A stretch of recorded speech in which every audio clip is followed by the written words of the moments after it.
views and opinions expressed on Think and Grow with Vette Green does not reflect the views of Charm City Direct TV Network. Some language, videos, and content may not be suitable for young viewers. Viewer discretion is advised. What's going on, everybody? Thank you so much for joining another episode of Think and Grow with Vette Green.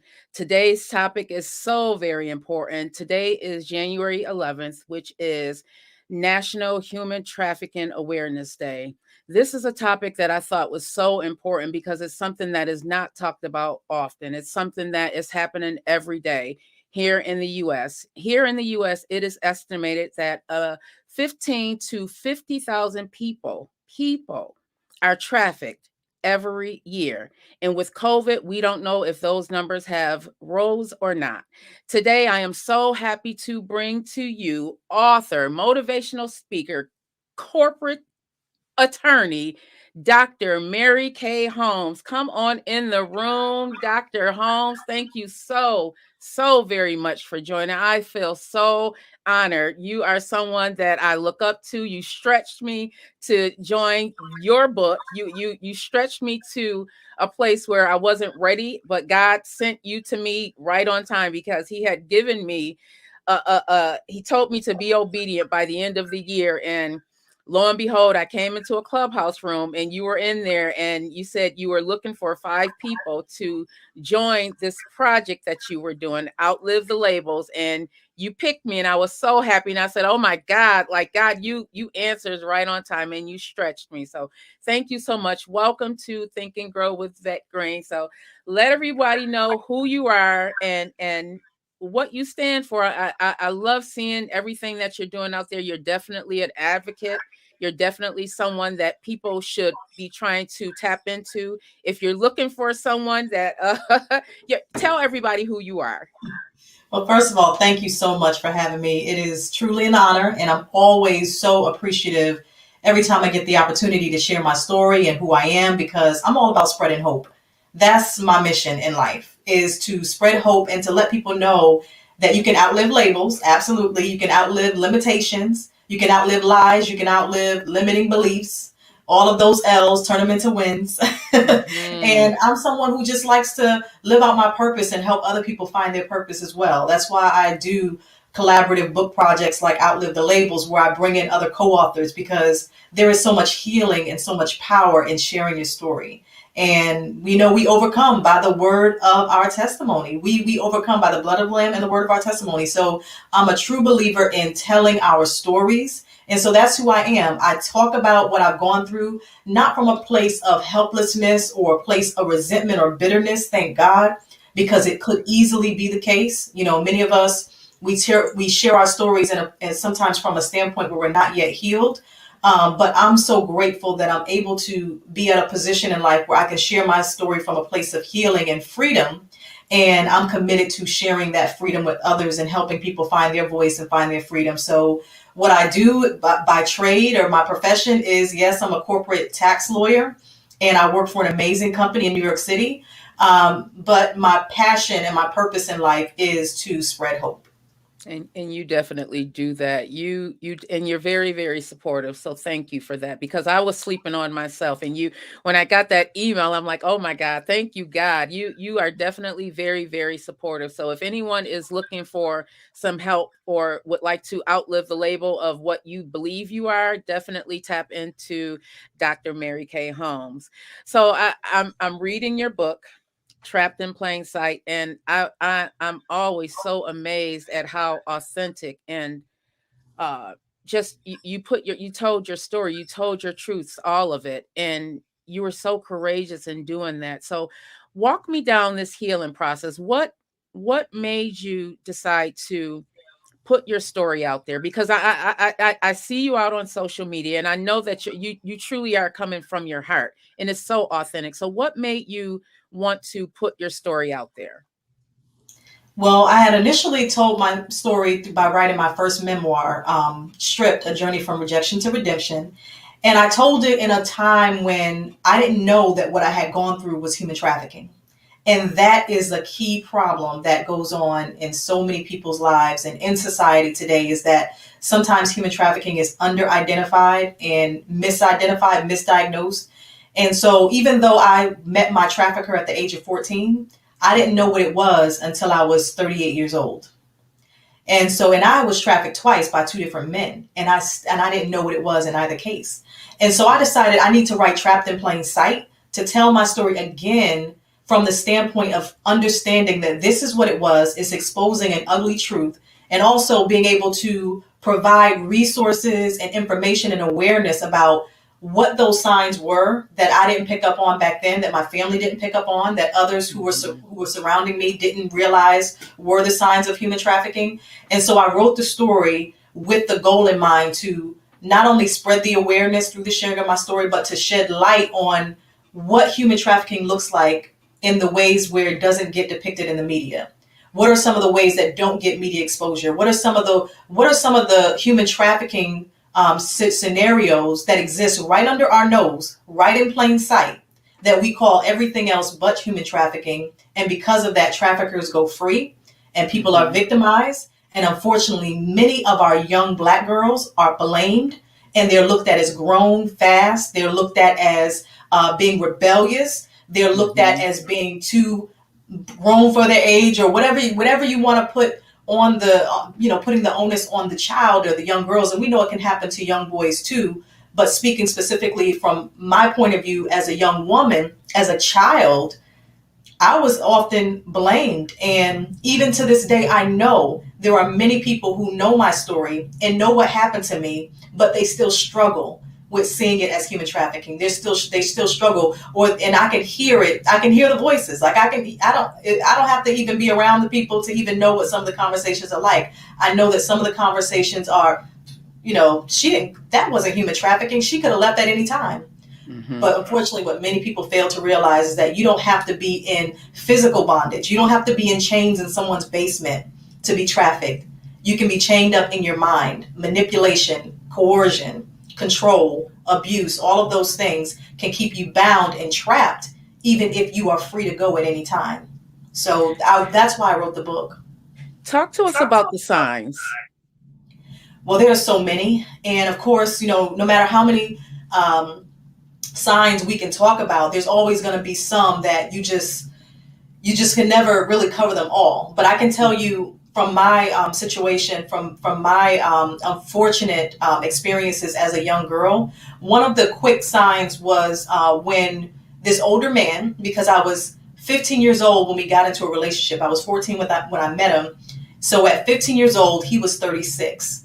And the first sign is when you see these, what people will romantically call May-December relationships with young girls. When you have these older men who are targeting young women, these young girls who are all of a sudden showing up at school with the latest sneakers and jewelry, where they may not have jobs or the traditional jobs or whatever. You don't know where they're getting this money. So if your daughter or your niece or someone that you know is all of a sudden, their lifestyle has taken this dramatic shift, and they all of a sudden have all of these brand new handbags or shoes or designer items, that is one of the red flags that there was someone who was most likely older who was giving her and showering her with these gifts. And these gifts are not coming without some attachment, without some requirement, or without some type of coercion and manipulation associated with it. So that's one of the signs, when you have a young girl or a young man all of a sudden hanging out with this older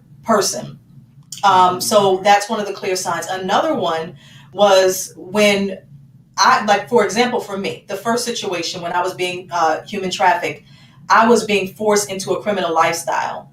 And so at first, I thought this is what you do. So when you look at the Lil' Kims and the Foxy Browns, when I was growing up, in the songs, it was promoted or encouraged that you were this ride or die chick, and you were supposed to hide keys for your man or transport weight for your man. And somehow this was glamorized and glorified. And so as a young girl, I would travel into New York City and take kilos of cocaine and hide it in my backpack. And it was my job to get it over state lines. And so there were some times where I was gone for days at a time. So if all of a sudden, this young woman or this young man is their patterns start to change and they're away a lot. They're not home a lot. There's someone that they're with, but you don't know who they are. You can't meet their friends, or they're being very elusive all of a sudden. So that's another clear sign. Another sign is when you can see the control and the manipulation that is starting to happen. So the person might not be physically abused, but there might be some signs of intimidation there, where all of a sudden the person becomes more, they become they withdraw, and they start to become isolated from all of their friends and their family and their support system. Because manipulators, traffickers, people who control others, they will isolate you from everyone that you know and love. Anyone who can spot those signs, they might try to interrupt those relationships and keep you away from anyone who can help you. And so if this young girl or this young boy all of a sudden starts to sever ties with everyone that they've been connected to, if all of a sudden they become, extremely, they become so isolated. That's the word I want to use. If they start to isolate themselves, especially to an extreme level, that's a sign that someone is behind that. Someone is trying to interfere with those connections and those relationships. And they, if they don't want to talk to anybody or open up. And so all of those things are some of the signs. And like I said, we can never really discuss them all, but from my experience, those are some that really stood out for me. Is it in your experience that they target certain individuals? Absolutely. Oh my goodness. I'm so glad you said that. See, manipulators and people who want to control others or that prey on young kids, they look for certain behaviors. There's a certain type that they will prey upon. There's a certain type of child that they know they can get into their head. So these are young girls or young boys who already have behavior issues sometimes, or who have gone through adverse childhood experiences like childhood molestation, or other types of trauma. For me, by the time I met my trafficker, I had already been molested by an older relative. I had already attempted suicide. And thank God, of course, I survived, but the depression was still there. So I had low self-esteem. So people who have low self-esteem, people who have all of these kind of mental health issues going on, they're more vulnerable. If you don't have a close relationship with your parents or other loved ones or an older relative that you can trust, when you are kind of isolated and left alone to your own devices, so to speak, as a young teenager or a young child, you are more vulnerable to someone who would come in and appear to be the savior, so to speak. So there is a type, and especially young girls who are dissatisfied with their home life, young girls who are in poverty. That is a prime example of vulnerability, because traffickers will often come with this hope of a better life, to rescue you from the projects, to rescue you from this life of poverty, to get you off of welfare. You won't have to use the EBT card anymore. Now you don't have to shop at the secondhand. You don't have to go to the Goodwill to buy your clothes. Now you can shop for designer clothes. And those things can lure you into the traps of those who are manipulative and controlling. So those are some of the characteristics of people that can be more easily trafficked. That's what bothered me so much about R. Kelly, being that he was a Black male and he knew a lot of these young girls' situation. And in their eyes, he was saving them from the poverty that many of them were facing every single day. You have someone that lives in low income place, they say the ghetto. I don't like to say the ghetto. $10,000 is a lot of money. And the way he was preying on these young women, it really broke my heart. And he himself allegedly was also molested.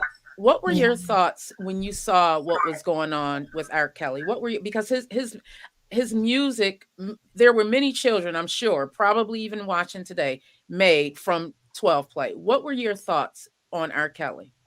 Oh yeah, that broke my heart. And many people watching it, and understandably so, were triggered when they watched that, because I think a lot of people realize, like, wow, this is what happened to me. And for many years, as we know, things that he has been doing had been swept under the rug. When I was a kid, it was no secret about him and Aaliyah. It was no secret. It was so glossed over. And it was so normalized because she was being perceived as being more mature for her age. But when you think about the 15-year-olds that you know, when you think about the 15-year-old girls that you know, think about their babies. We don't just, the problem is because she was an entertainer, she was perceived as being more adult. And that is a problem even with our Black young girls in Mm-hmm. general.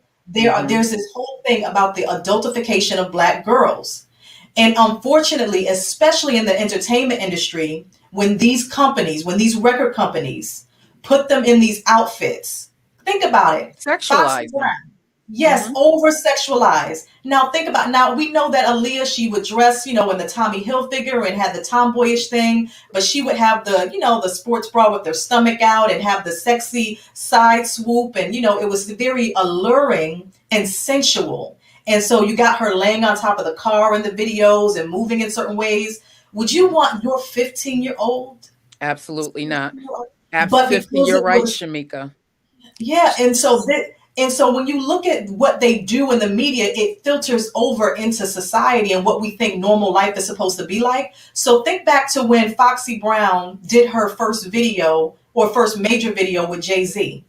And she's in the bikini and she's talking about carrying, hiding cocaine for him and doing all of these illicit drug activity, like all the things she was rapping about. I can't remember verbatim what her lyrics were, Mm-hmm. but if the song came on, I could probably rap along with it, unfortunately. But many of us Both probably of can't. us. But think about it. This girl, when she wrote those lyrics, when she was signed to Def Jam, when Jay-Z put her on, 15. 15. 16 years old in this, and then it was, of course, I'm not going to go into so much detail because a lot of it was speculation, but we do know how old she was, but how Absolutely. she was portrayed in that video Mm-hmm. as an adult bragging about doing criminal things that we know. If we think about the 15 and 16-year-old girls that we know now, there's no way that their brains are fully developed to understand the full ramifications and long-term consequences of their actions. So if you have a man who's a grown man that has this young girl rapping like that in his video, what does that tell us as young girls when we're Right. that age?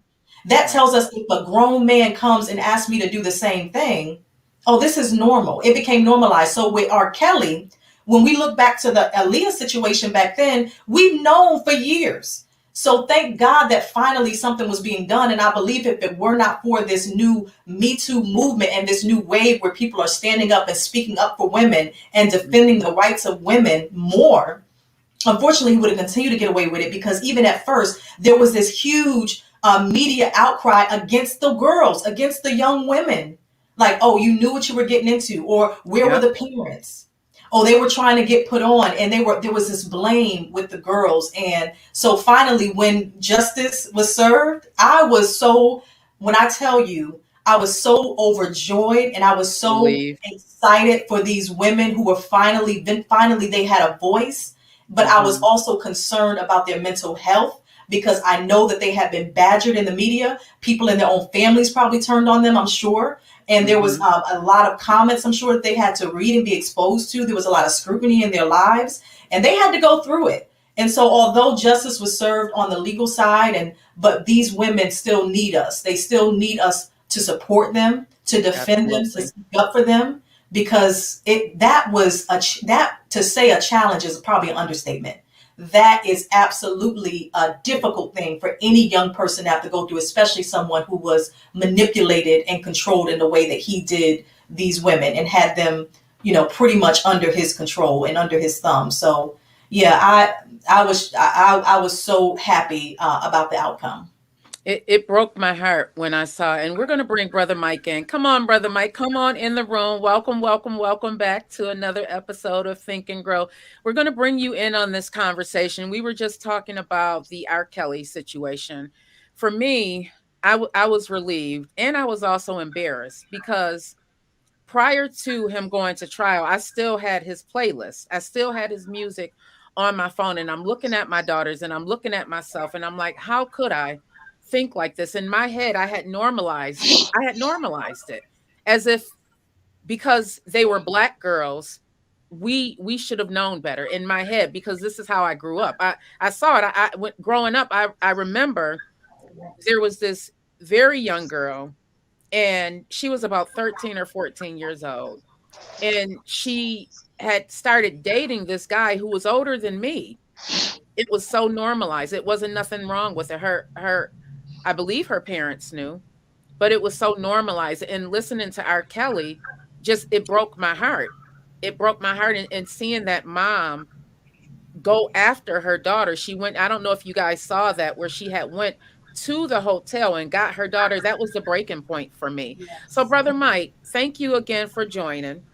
I know you've had some experience working with children who have been trafficked, and when we had our conversation, you saw it on the other side, where, and there's this thing called Stockholm syndrome, where they have people trapped in their minds as if they can't leave. Like Mary Kay had mentioned, it's not that they're shackled, it's in here that they're shackled. So talk to us about your experience dealing with children who have been trafficked. Mm. Wow, I've been with y'all for the last 20 minutes. I was definitely very heavily impacted by Sister Mary Kay's trials, tribulations, her testimony. And there's a whole lot of things that's floating around in my head, and I hope that by the end of our dialogue with each other tonight, that we don't just leave it with the trauma, the normalization of how we have become not only victims but predators, taking advantage of one another. I hope that we will speak to somewhat of how the system that we have been raised up under, or not raised up under, depending upon how you look at it, that has separated our families. Our family structure has been disintegrated, and we don't have a lot of times healthy male female relationships between mothers and fathers, and how this helps to impact how our children have begun falling through the cracks. So I hope that we'll talk about some of the institutionalization, through the music, through the movies, through the fashion, like Sister talked about, through the hormones and growth hormones and things of that nature that are pumped into our food, that has children in their mind, in their emotions, um, in the bodies of fully grown adults on both sides of the coin, not able to be naive and grow up as children like it used to be in my era. You wasn't even thinking about sex and things of that nature until you was in your mid-teens or maybe upper teens, damn near getting ready to go into your 20s. You wasn't thinking about doing things and participating in things like that. So anyway, I've worked in the field of child welfare for a number of years, and I had the experience. I usually worked co-ed, but then I had the experience where they transferred me to an all-girl cottage, and I definitely didn't want to go work in that all-girl cottage. I was like, oh man, what am I Being a going to do male. over there? And it turned out to be, at least in the beginning, it turned out to be the most rewarding period of me working with young people, where I felt that I really was making a difference when I began to work with those young girls. I was working with girls who had been taken out of their home. They were in what is known as non-secure detention. They were in trouble in various stages, and a lot of them were participating in what the sisters describing, relationships with older men and guys in general, um, where they didn't have a lot of self-love and faith in themselves, to where they felt that it was normalized, like you said. And I was able to take it upon myself as an older, gentleman, to provide like a father figure, an older brother type figure. And I took it as my responsibility to strive to show these young ladies that all men are not out to take advantage of you, and also to strive to talk to them from a man's perspective, of how important it was that they make the effort to protect themselves from being taken advantage. And and while I was working with them in non-secured detention, I was working also in a male group home. So it was kind of like I was like a double agent, I was working with the girls in the morning time, and I was working with the guys in the nighttime. Mm-hmm. And I bore witness to how a lot of the guys in the group home, who were a few years older than them, how they had normalized a habit and a culture where it was like they had a vendetta of hatred, Mm. that they were visiting upon young females. I mean, these dudes was like really destroying girls' reputations and taking advantage, and doing all of these, and just It ruining their happens a lot. relationships. It happens a lot when you come from broken homes because you Yeah, feel broken inside. So we're looking for love. That's what yeah, happens. We're looking for love. We're looking for support. And unfortunately, a lot of times we turn to the streets, and that's what happens. I yeah, believe that's another way that a lot of people become victims to human trafficking because they're looking for someone to love them.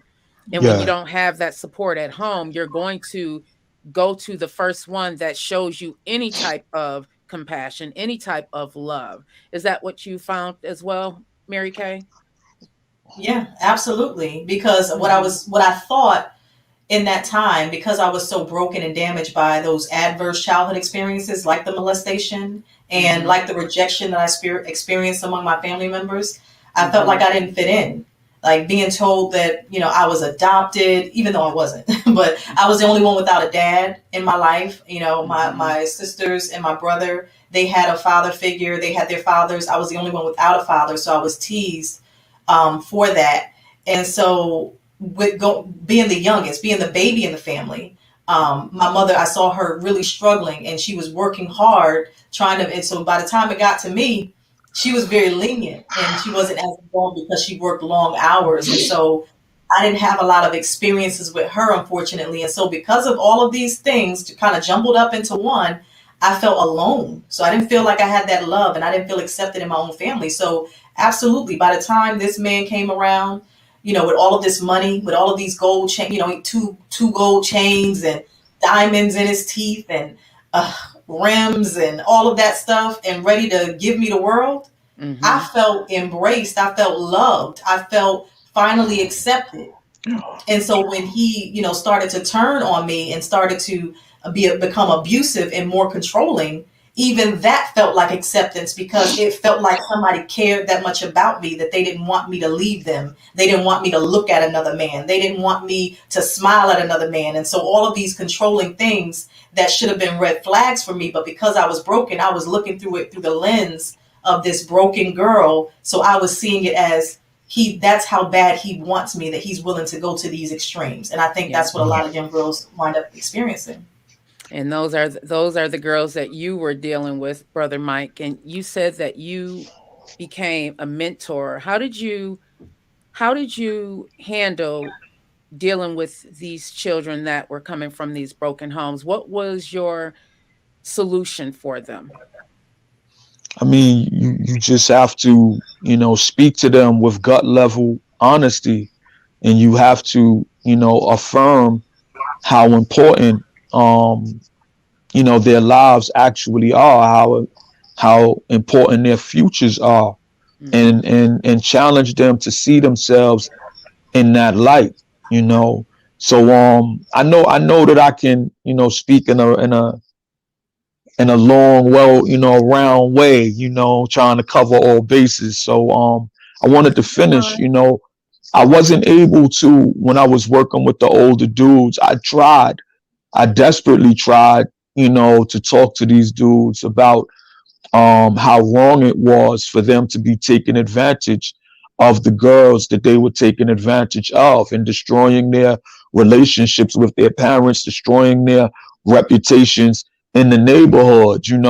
A guy can, unfortunately, in society, can have as many girls as he wants to have, and his stock rises with each Mm-hmm. conquest.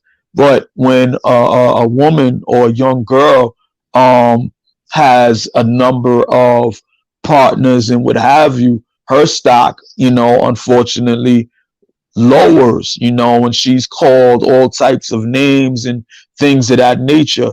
So I couldn't get to the young dudes. They didn't care. I would say, yo, what if this was happening to your mom? Or what if this was happening to your sister? They didn't care. I wasn't getting through to them. But what I was able to do was I would go to the girls that I was working with, and I would tell them about what these dudes was really trying to do, that they didn't care about them, that they only wanted to use them, that they was only out to destroy their reputations and take advantage of them. So I was able to reach them in that way, at least for a period of time. um I would just, tell them, go to school. I would tell them, you know, leave that alone for now. I would tell them, definitely protect yourself. You don't want no children at this time in your life. And a lot of them would listen to me. They took the approach that I was, coming to them with as an older brother or as a father figure. A lot of them really, took advantage of that, and I'm still in contact. This is going back like 15 years. There are some success stories where a lot of them were able to go on, get their education, go to school, go to college. Some of them have families now and are married. So I think it was very important work, and it needs to continue.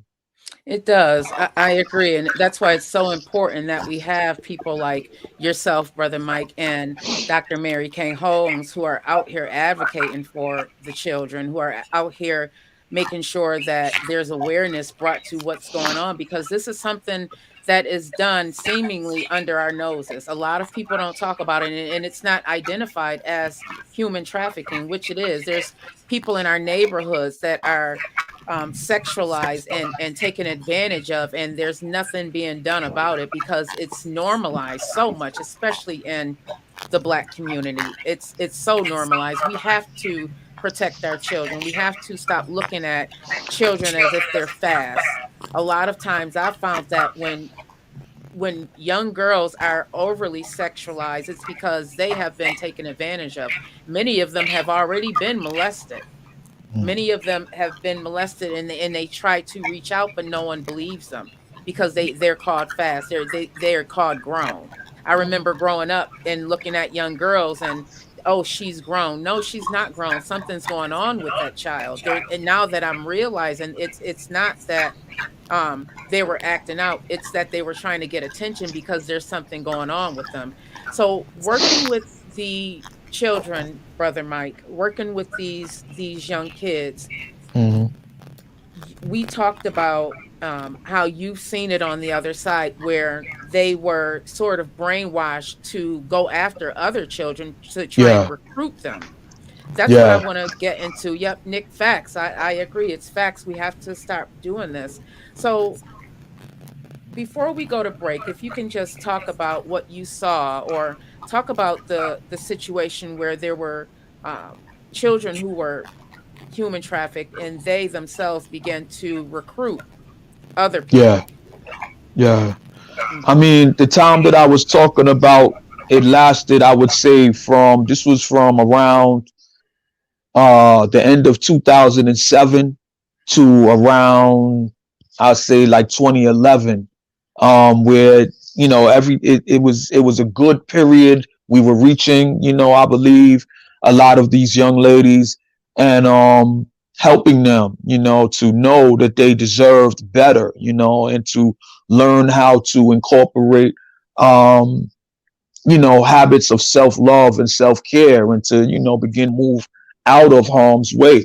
But around, I would say, the end of 2011, 2012, 2013, to my deep horror and chagrin, at some point, I noticed where there had become a lot of young ladies who were not only embracing, um selling themselves, for lack of more, a less harsh way to say it, but they had begun to use their influence amongst other young ladies to strive to convince them to take advantage of getting some money, so you could get sneakers and you could get these materialistic items and things of that nature. And began to would be combative with someone like myself, who's trying to talk to them about how bad it is that they're being taken advantage. They would be combative with me, like, oh, mind your business, or you don't know what you're talking about, or it's not that bad, or she knows what she got herself into, that type of stuff. And I was like, whoa, how did this happen? Because in their eyes, you were taking something from them that they thought made them. They were looking at those material things as if that made who they are, because they didn't get that at home. Their parents may not have been able to afford them. And in their eyes, you were stopping their gravy train. So we're going to stop and go to break. Thank you guys so much. It's 3 minutes to break. We're going to go to break. Mary Kay, Brother Mike, thank you guys so much. We're going to go to break. Everybody, make sure you stay tuned. This is a hot topic. This is something that needs to be discussed. We need to bring awareness. We need to make sure we protect our kids, save our children. We are not fast. We just got hurt. That's it. We got hurt. Yes. Tell me what you see when you're looking at me. A pretty face? Huh? You think that's all I can be? Tell me what you see when you're looking at me. Because I strive to be all I can be. Because you know what? I found her. I found me. She's here. She's live. She is Vette Green, host of Think and Grow with Vette Green. Watch her live every Tuesday at 7 p.m. Eastern Standard Time on Facebook at Vette Green. Also watch her live on Charm City Direct TV, on Facebook, YouTube, Twitter, and Twitch. You don't want to miss this dynamic show. A show of encouragement, inspiration, motivation, and so much more. So get ready for Think and Grow with Vette Green.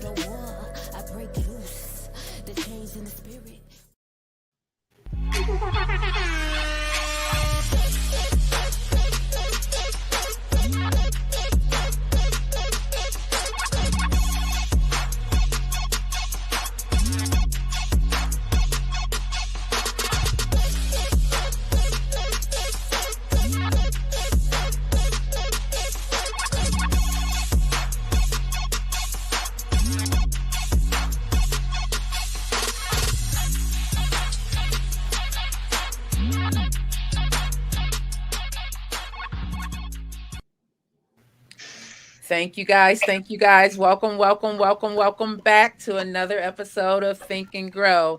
So, Mary Kay, what now? What now? What steps should we be taking to bring more awareness to this subject, to begin looking at our children as they are, they're children, and to begin making sure that no matter what, that they're protected? We have to start to protect our children more by making sure that we hold space like this, by letting them know that they have a voice, that we believe them, that when they come to us and they tell us about some of the things that they've endured.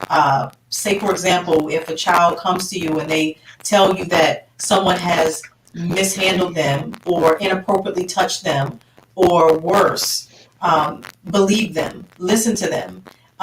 One of the ways that we can spread awareness and be there more for our children is to prevent them from ever having to go through some of these atrocities. Like they shouldn't even have to grow up to experience being human trafficked, being abused, being manipulated, conned, and all of the above. They should not have to experience being blackmailed and sex being used as a weapon against them.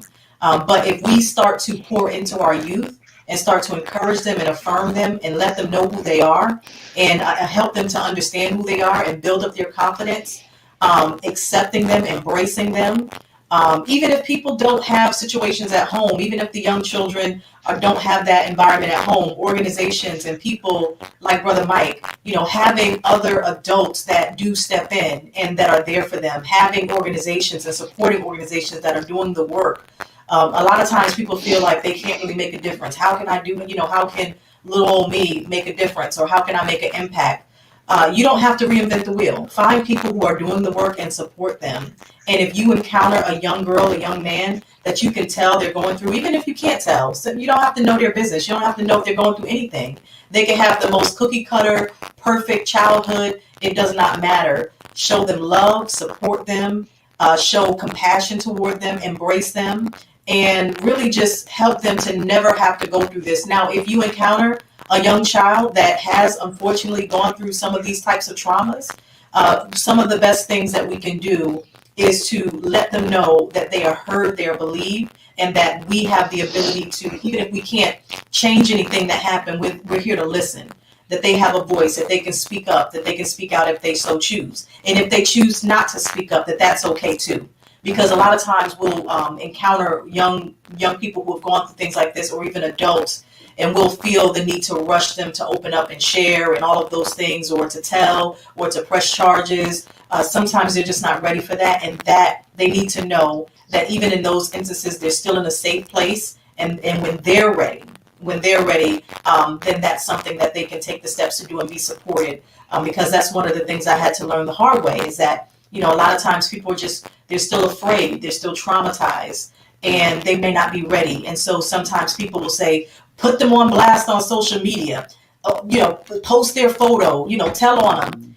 And that's not helping them to heal by making them feel as if there's something they need to do in order to, somehow affirm or make it more believable what they went through actually happened. So give them that time and space to grow and heal, and to become free. And let's support those who are doing the work. Let's do what we can to step in, and let's support our youth and believe them.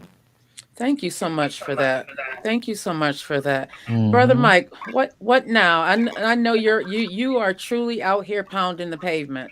You're truly out here working to save our children. What now? What steps can the people, the listeners out there taking who may have a child or may know of someone who has been sexually traumatized, have been abused? What can we do now to make sure that we bring awareness to the subject, because it's so very important? That R. Kelly situation brought so much light. I'm so thankful that finally, because we have got to stop normalizing this. Because if you are listening right now, it's not normal. If you were 13 years old and dating someone that was 38, that is not normal. We have got to stop believing in our head that this is normal. So what now, brother? What now? I mean, this may be easier said than done, Mm-hmm. but we have to return to the spiritual, cultural values that our foreparents used to exhibit and exemplify. The Black community has been, the family structure, the village, it has been torn down, it has been destroyed, and all types of alien entities have their hands in perpetuating values of self-hatred, values of parasitical values, and It's in the music, like I said. It's in the video games. It's in the TV. It's like, you know, this is how these things have been normalized. But it's only us. You know, you're not gonna have any music that's produced, and specifically targeted towards the Jewish community or the Italian community or other communities. You're not gonna have these things. They're not gonna allow it to be done. It's only when it comes to us that you could have all of this music and uh how many gangster movies do we need out at the Right. same time? I mean, like, so our dysfunction, our chaos, our self-hatred, it has been monetized, for other people and even amongst ourselves to a degree, Yeah. and you're gonna need people, I feel like, who have a spiritual connection, who have a strong cultural outlook, of self-love, of unity, of the responsibility of us to come together so that we can um, bring harmony and balance to the way we get along with one another. We're going to need black men, to take it upon themselves to begin to strive to heal from those low-minded, low vibration mindsets that we've been raised upon. We got to start looking at our women and our young girls like these is the mothers of our future, and we're going to have to begin to take ourselves through a process to where we start to reassert our presence in the family structure and in the communities again, to join on with our strong, black sisters, so to speak, and we can't wait. We can't wait. We have to For do it now. we just gotta, I'm here, I'm here. Put me in, coach, and begin to continue to have these discussions. And I know in the era of, this pandemic that we're going through, is harder and harder for us to come together face to face. But we're gonna have to, have conversations like this and have forums and have get-togethers, utilizing again the churches, the mosques, the community centers, any and every forum that we can use to try to call people back together so that we can support one another, to rebuild the village so that we can be who we need to be through the grace and for the glory of God. We got to get it done. Absolutely. That's a great segue. We're going to bring in Coralie. Come on in, sis. Come on in, Queen. Thank you so much for joining. Mary Hello. Kay, go ahead. Brother Malik, Thank you. hey. I'm so glad finally you can turn it that way. The camera This that way? way. Yep. There you go, sis. There you go, sis. Mary Kay, come on and tap in on what Brother Mike was saying, and then we're going to get to Queen over here. I'm so glad that you joined. This is a great segue because you are volunteering. You retired from the service, and you are volunteering your services to work with runaway children. So Mary Kay, go ahead and tap in on what Brother Mike was saying. Add to the Yes, I love the conversation. points that you were making, Brother Mike, because it reminded me when you said that it's our community that's being targeted through like the music and the media. It reminded me of like when I was a kid. I remember when Britney Spears was on the cover of Rolling Stone with the phone to her ear and her shirt tied up, and there was this huge media outcry to you know cancel, well, they weren't using the word back then, cancel Rolling Stone magazine, and there was this huge outcry because she was just 17 years old. And there was all of this, even to this day, there's still all of this support for Britney Spears, like this protective nature that society has with this white woman. And when she was a young white girl, there was this protective nature that society had when it came to the music industry over sexualizing her. But Foxy Brown was the same age. Yep. Nobody was crying out for Foxy Brown. Nobody was saying don't over sexualize her. No, they loved That's it when right. she put on the fur bra and had her breast showing. They loved it Hmm. when she would talk about Il Nana and all of this stuff. They loved that. And they promoted that, and that was encouraged. But with Britney Spears, it was like, no, no, no, we can't exploit 17-year-olds like this. But meanwhile, you got people like anyway. I'll end it with that. But it's a double standard, and when it comes to our community, it's promoted and it's pushed and it's encouraged. And we have got to stop doing that. We have got to protect that. We have got to protect our own.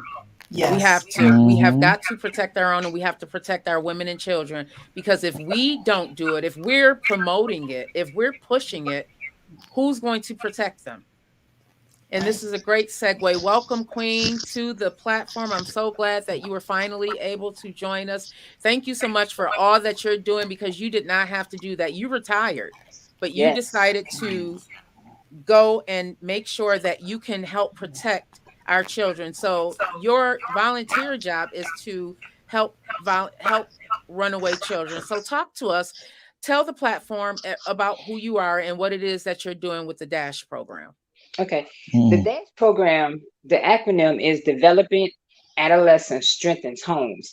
So what we do, we work with the court system. Unfortunately, the kids that we get are already in the court system. They've already been locked up. So the court orders them into this program. We go to the family homes to get them a break. We take the kids to their doctor's appointments if they need to go. We go help clean the homes. We have monthly meetings with the kids. We have monthly meetings with the families, because a lot of times the parents are so stressed out.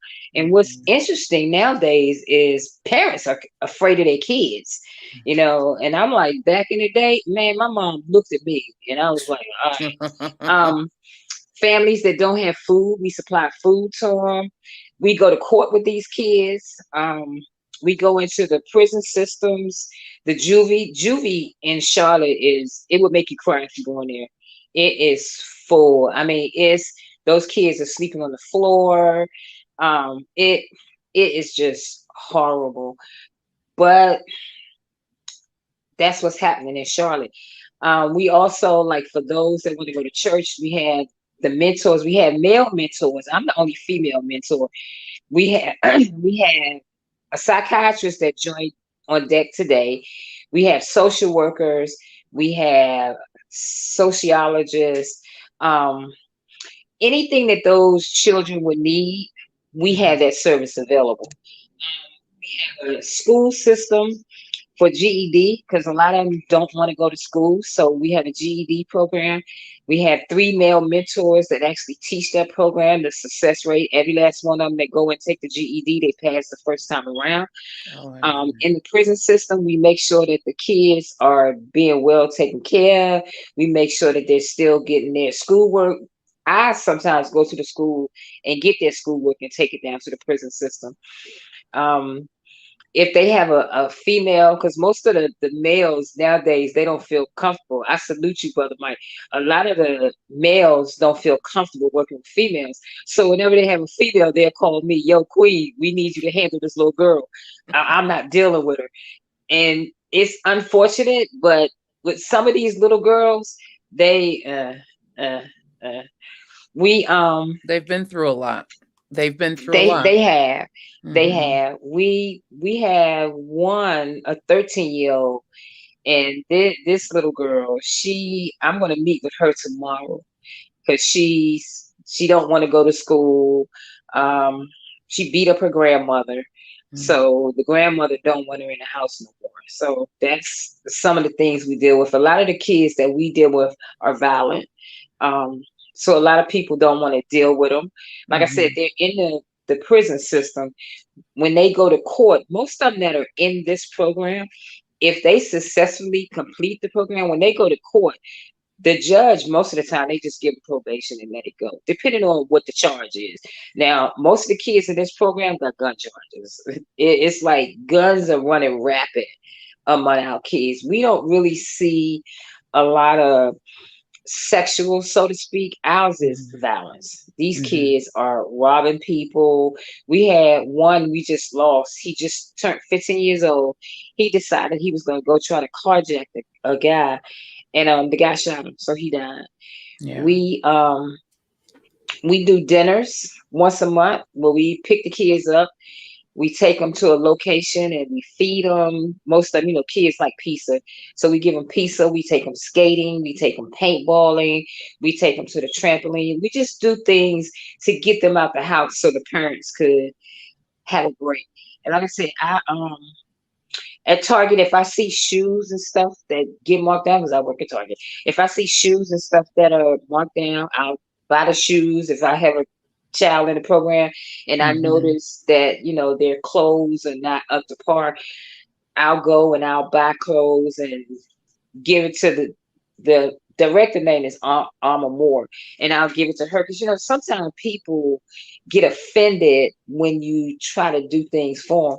But a lot of these kids, it's just like y'all said, a lot of these kids just need somebody to love them. Like Support. I'm a hugger. Even with COVID, it never stopped me from hugging. If these kids want to hug, I'm not going to say I'm not going to hug you because I'm scared of COVID, because it's just another way of rejecting these kids. So if they want to be hugged, I'll hug them. I'll sit with them for hours and talk to them. If they just want to cry, a couple of them, we're getting ready to start financial literacy with them. We got 4 of them will be graduating this year. So to include my grandson, my grandson is in the program too. That's another whole long story. But he's in the program too, which is interesting because I'm a volunteer and my grandson's in the program. It just brings me joy to be able to help these children. Like I said, every morning on Facebook, even on Instagram, I put Save Our Children because we have to. I was telling you yesterday how in Target, everything is so sexual. They got thongs for little girls. They got Everything thong sexualized. bikinis for toddlers. And I'm like, why are we allowing this to happen?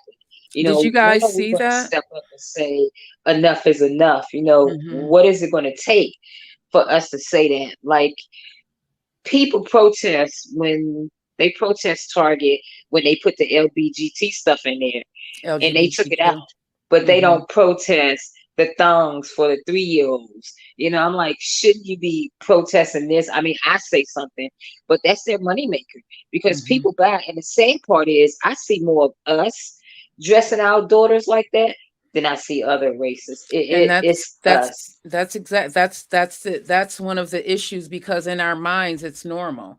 We have got to change our way of thinking. We have got to start thinking that these are children.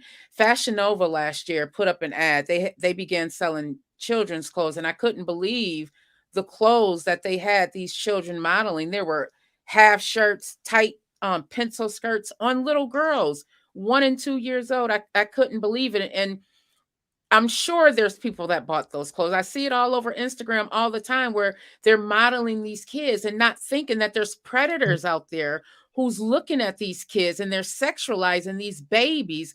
And this is one of the issues that we have in our community. We have got to stop thinking that we are grown before we're grown. Our minds aren't even developed until we're 25 years old. So we're making choices and trying to reason and our minds aren't even there. Yes, Jessica, thank you for joining us. Mary Kate, did you guys see the Fashion Nova ad? I wish I would have given it to E Digger. Did you guys see when they launched the clothing?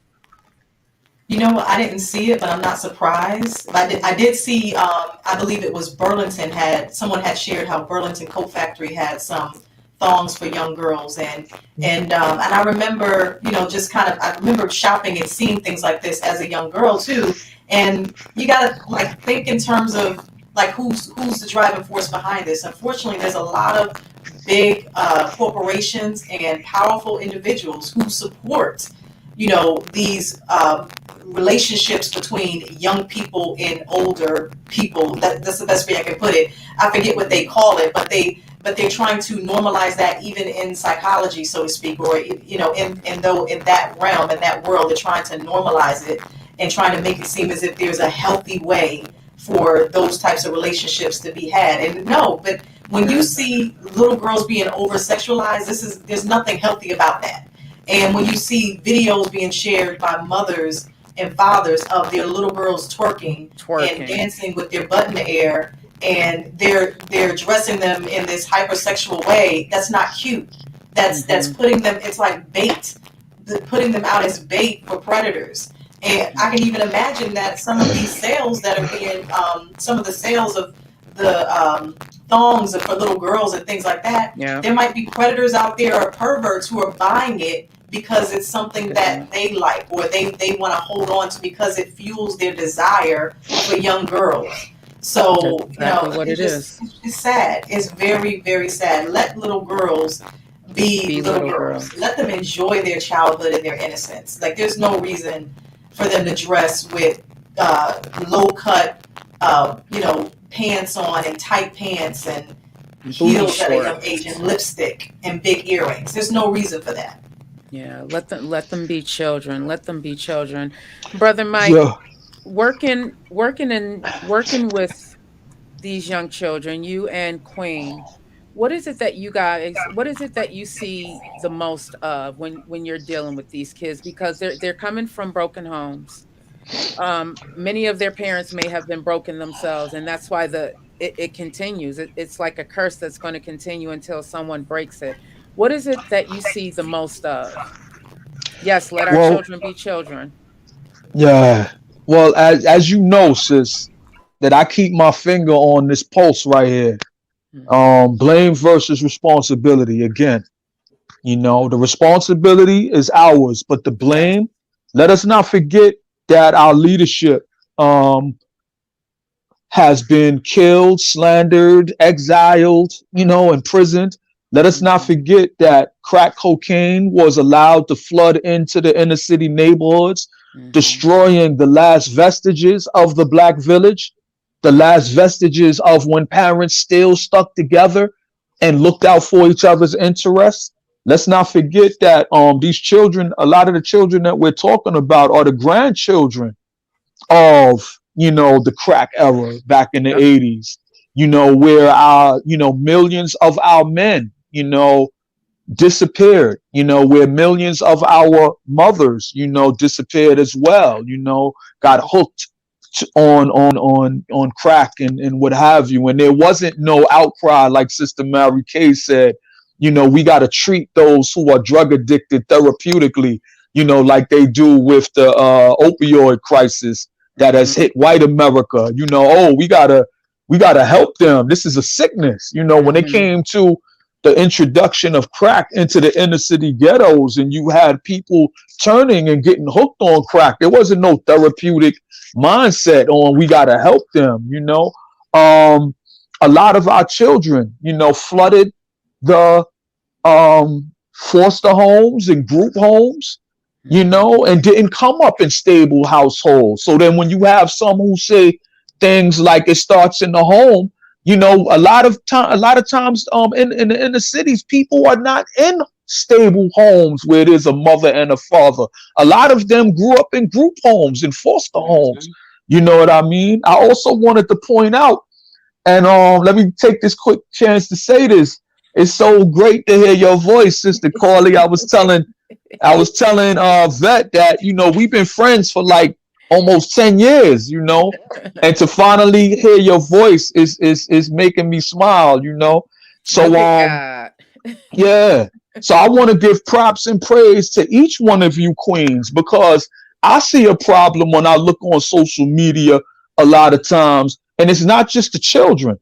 I see grown women, showing their backsides and twerking and showing their crack and all of this type of thing. You think that that's not advertising to predators, who want to snatch up women and take advantage of them? You think that that's not advertising to the young children looking at their mothers, twerking and wearing G-strings and all of that type of stuff on Instagram and I don't know, TikTok. I'm not on TikTok, but they use TikTok, to come on. So I'm just saying, when I see my sisters like you, Vette Green, when I see Mary Kay, when I see Sister Carly, all three of you queens, I'm just meeting Mary Kay tonight, but every time I see y'all Y'all not just standing in front of the camera, primping and posing and putting the camera back here to look, put your butt in the screen and all of that. And I don't want it to sound like I'm ridiculing and judging and shaming. I'm just assessing a bad situation. So I'm not trying to ridicule and shame the sisters who feel that that's all they have to offer. That's But a the lot key of right times there. when I see a queen come and I see the camera, I be praying. I be like, please, please say something. Please represent yourself from your heart, from your mind, from your soul. I'd be like, please, please. And a lot of times, more often than not, you have another one of, our sisters it's been normalized, like we've been saying tonight, that the only thing that you have to offer is your physicality. That you have So to a lot serve of with your these body. things, yeah, a Mm-hmm. lot of these things have to be confronted, and they have to be confronted with understanding that comes from a knowledge of how they were created. It has to be confronted with a spiritual point of view where you see, the validity and the worth of these sisters. You know what I mean? And you want to connect with them on that level. I agree. Queen, I'm so grateful that you are out here doing the work that many people aren't able to do. I don't know many people that would come out of retirement and volunteer to help children who are coming from these broken homes, who are coming from places where they may not have ever been told, I love you. I salute you for that, because that is something that we need more of. We have got to take care of ourselves. Tell me what drives you to do that.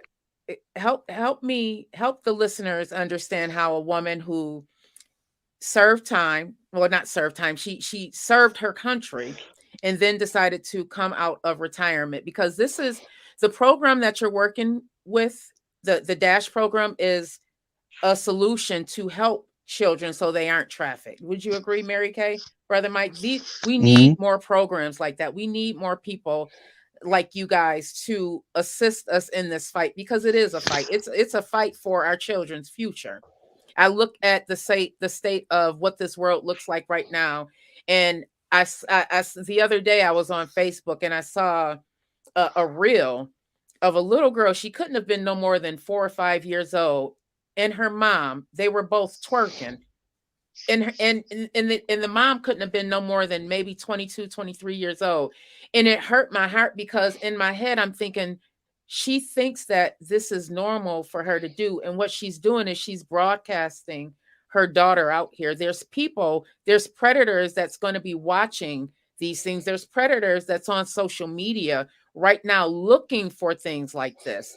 So, Queen, help me help the listeners understand how you could go into a field knowing that you're going to be dealing with a lot of brokenness. Well, during 20 years in the Marine Corps, I was always the type of person that everybody came to. Hmm. I'm a people's person, so I love helping people. I also work with seniors too. Um, that's a whole different other story, because seniors are, I mean, the amount of senior abuse cases in Charlotte will make you cry also. So I do work Yeah. with seniors too. But I love working Hmm. with the kids because you can develop the kids. You can develop those young minds. Hmm. Um, you have to do it in a way where you don't feel like you're forcing them to do something. They have to want to do it. Some of the kids in the program, they really want to do well. And those are the ones that I like working with. Even the ones that feel like they don't want to be in the program, they just come because the judge tell them that they have to come. Eventually, we could break them down. We can Right. get to the point where they say she cares, and I just want those kids to feel that somebody care. You know, like I said, a lot of them, when we meet during the week, I hug them. The first thing we do is hug. Any of them that, like, some of them don't want to be hugged. So you got to get to know these kids. Some of them don't Hmm. want to be hugged. So we'll bump fists or we'll do whatever it is that they feel comfortable doing. But for the most part, I like hugging every last one of those kids and just let them know that somebody cares, because a lot of these kids feel that people don't care.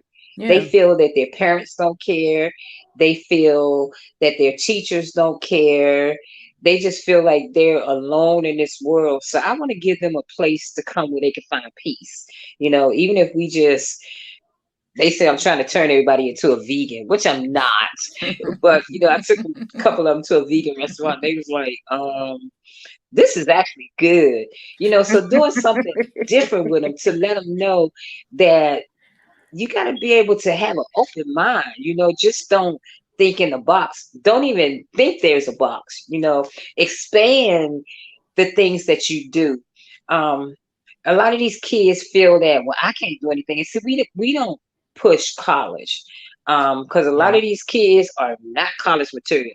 So where we lead them to is trade school. And we actually have a program with Salvation Army where they could go to trade school for free, the Salvation Army. So my grandson will be going as an auto mechanic, and they got another guy that's going as a AC mechanic. So we give these kids options, because a lot of them's like, I don't want to go to college. I said, you don't have to go to college. Yeah, college isn't for College is for people everybody. that want to go to college, but you could go to a trade school, learn the trade, and then open your own business. So we give them avenues like that, or tell them stuff like you could open up a t-shirt business, or you could sell lemonade, or you could get out here and sell water. So just giving those kids an avenue or somebody that'll sit down and just listen to them. Support. They that makes me happy. That Support. to see a child smile, that feel that they don't have a reason to smile, that makes me happy. That makes me I happy. agree.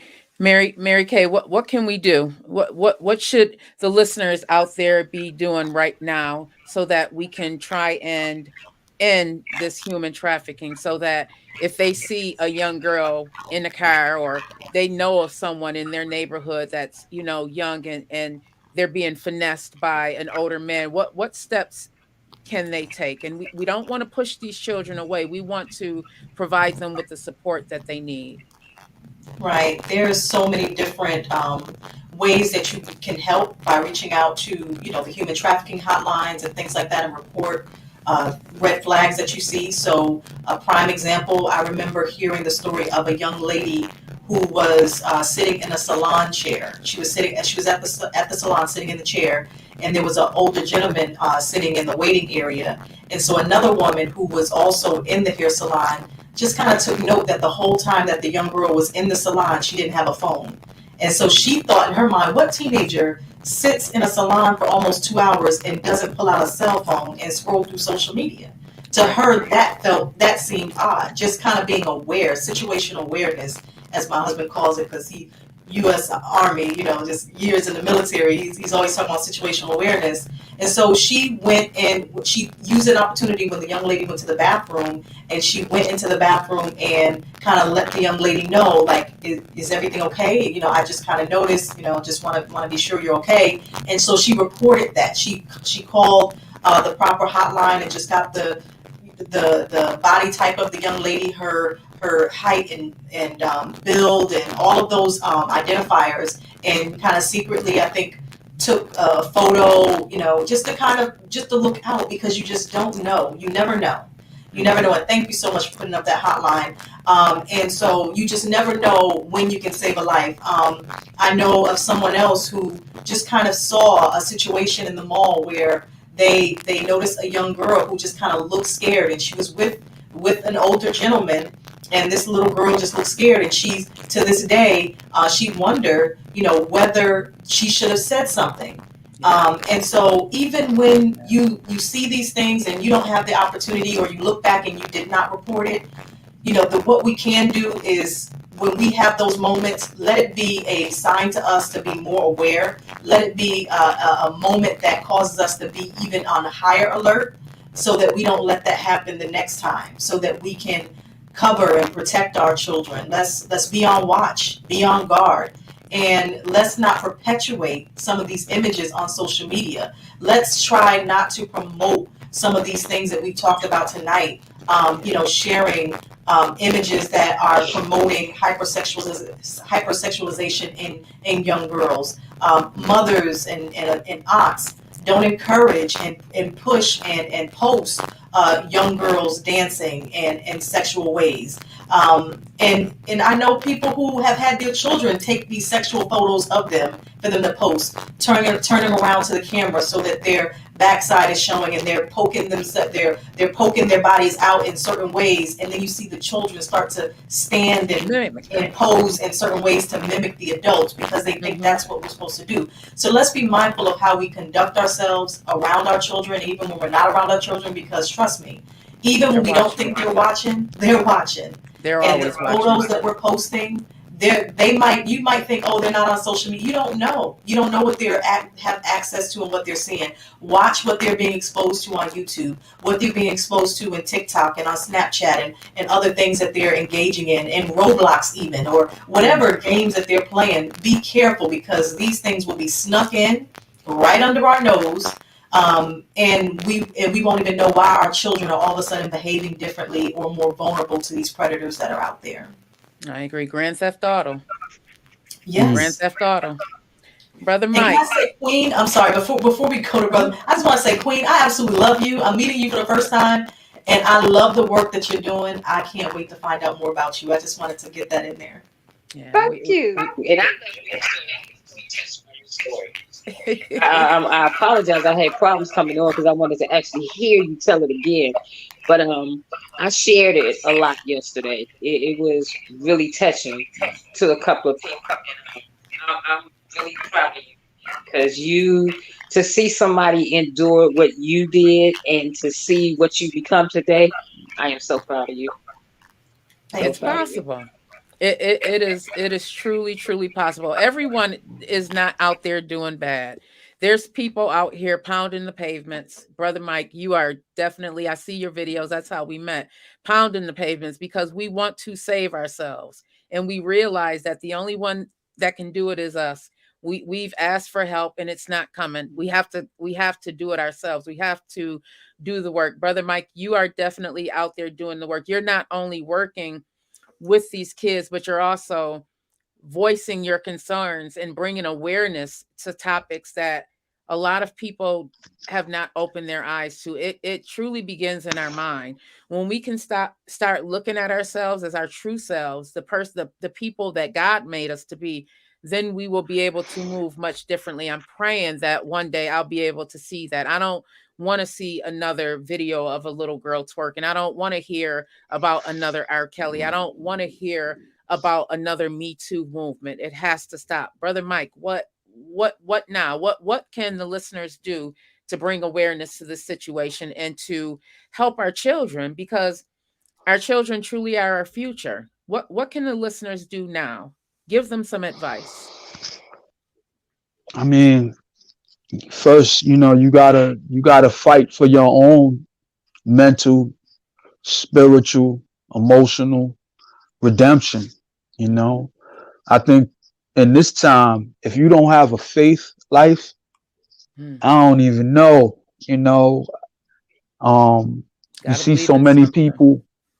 Yeah, you see so many people giving themselves over to fear, and those who are striving to spread fear, to continue to divide us and keep us from coming together, So first and foremost, you just got to continue to strive to educate yourself, strive to gain a well-rounded perspective on things that's historically rooted and accurate, so that you can understand the present and why the present is in the bad shape that it is.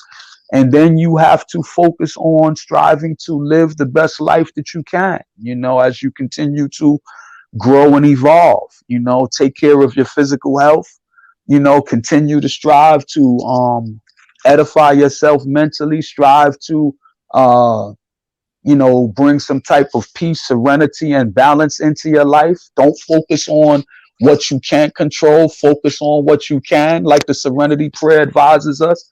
Continue to strive to connect with a God that wants to save everyone if they would only open themselves up to his grace, and continue striving. I'm proud of each one of you sisters on here, and I'll always, come through if y'all need me, You know, it's just it's wonderful to be amongst, you know, such strong individuals such as yourselves.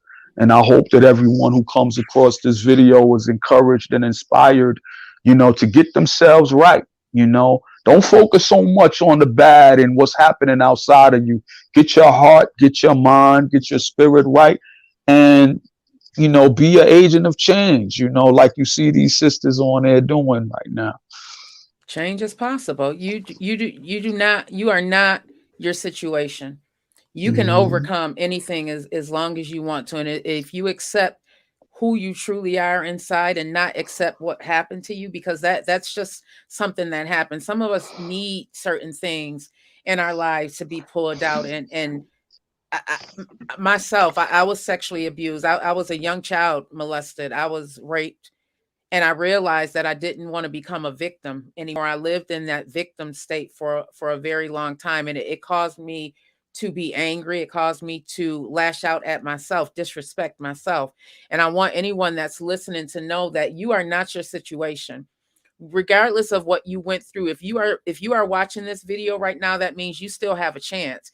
You do not have to be the person that you think you are. You don't have to be the person that society is telling you you are. If you have been human trafficked, if you have been abused in any kind of way, that is something that happened, and that is definitely something that you can overcome. There's resources out there. There's resources such as the Dash program that's out there. There's resources out there to help you overcome that. You don't have to stay stuck, hon. You do not have to stay stuck. So, Queen, give our listeners some advice. What would you advise? And we had a conversation. I just want E Digger to bring this picture up.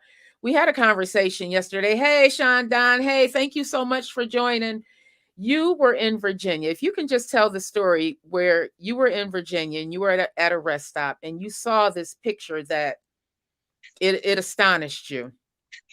Yeah, I was going to DC Hmm. and I walked to go into the bathroom and I saw those signs and I was like, wow. And I it, mean, it it was that prominent in Virginia. And then when you actually go in the bathroom, it mhm, said, be safe, human trafficking is high in this area. So mhm, and now you actually see those signs in North Carolina. mhm. So it is, it's just widespread. It's widespread. Yeah. But like I told you, everywhere I go, I had my boo boo with me. So We have we to don't have that protect problem. ourselves. We But have it to. is, you gotta be aware of your surroundings, especially if you travel. It don't matter if you're a male or a female. If you travel, always be aware of your surroundings. Always, Mhm. especially if you travel alone. You know, don't I try to go in. The only time I go in a place like that is during the day. I never stop at night. I make sure I have gas so I don't have to stop at night. So you have to be aware of your surroundings because people are always watching when you think they're not watching. We Mhm. had a couple of weeks ago, a little girl was standing at the bus stop and a white van came by and they tried to snatch the little girl up, but it just so happened that a guy was across the street getting ready to walk his daughter to the bus stop and he saw the incident and he was able to save that little girl. So they're getting so blatant that these kids standing out here waiting on the bus to go to school, they're snatching them up for the bus stop. Yeah. So one thing I do, I walk every morning and it's a couple of kids that catch the bus at 5:30. We stand out there and make sure they get on their bus because their parents, I don't know what their parents are thinking. So we stand out there and we make sure those kids get on that bus. And Yeah. it's like Brother Malik said, it takes a village.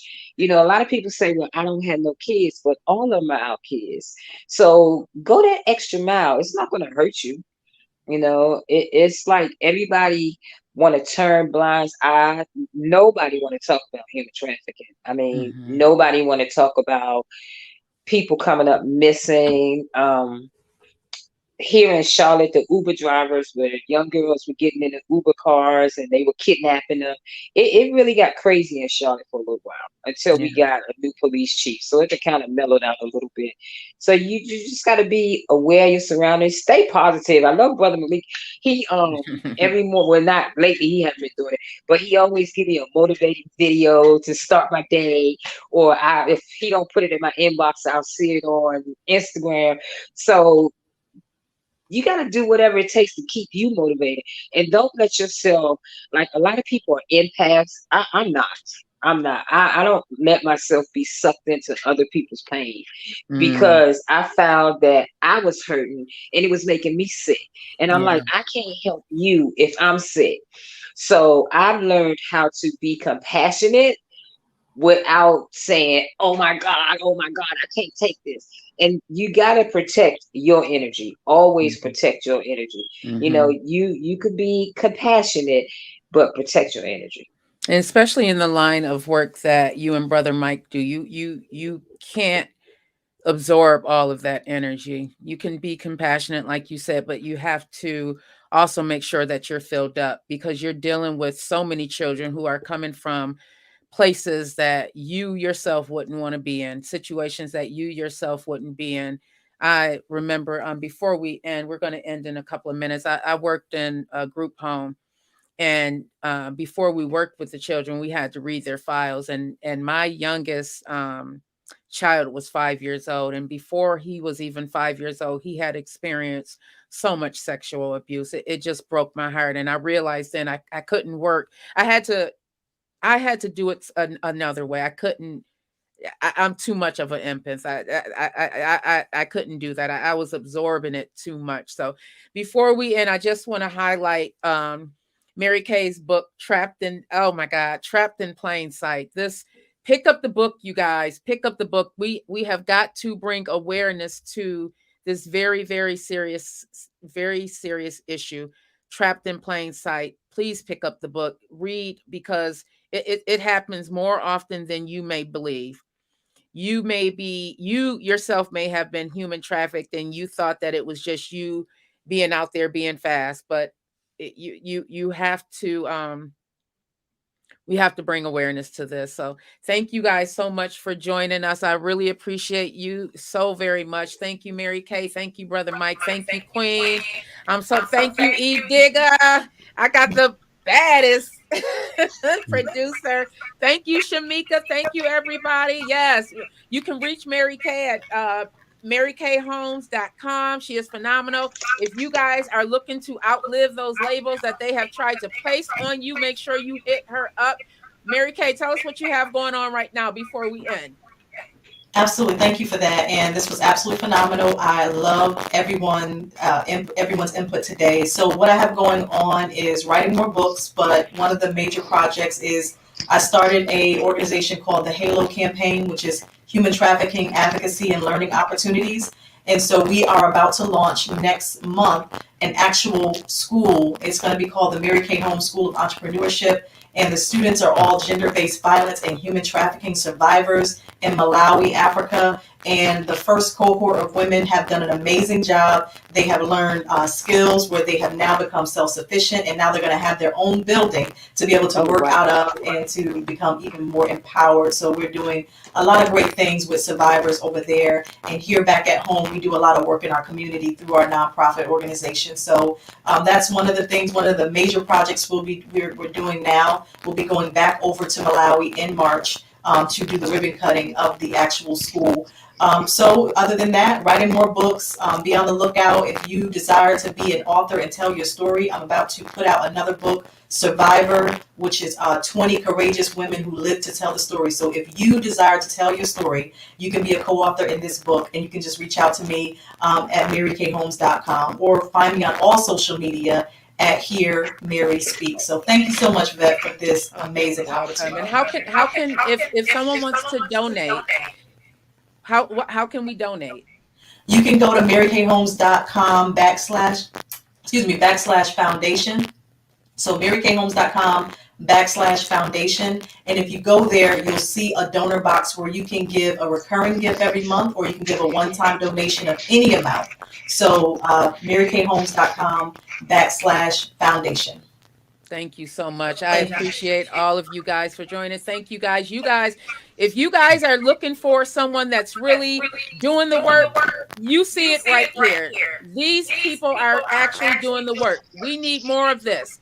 We have to save ourselves, you guys. We have got to stop looking for someone to save us. We have got to save ourselves. Thank you guys so much. Thank you, E Dig. I got the best producer in the world. Charm City Direct TV Network. You guys, if you're looking for a network, if you're ready to launch a podcast, hit my producer up. He's the bomb and he's so supportive. Thank you guys. I love you, love you, love you.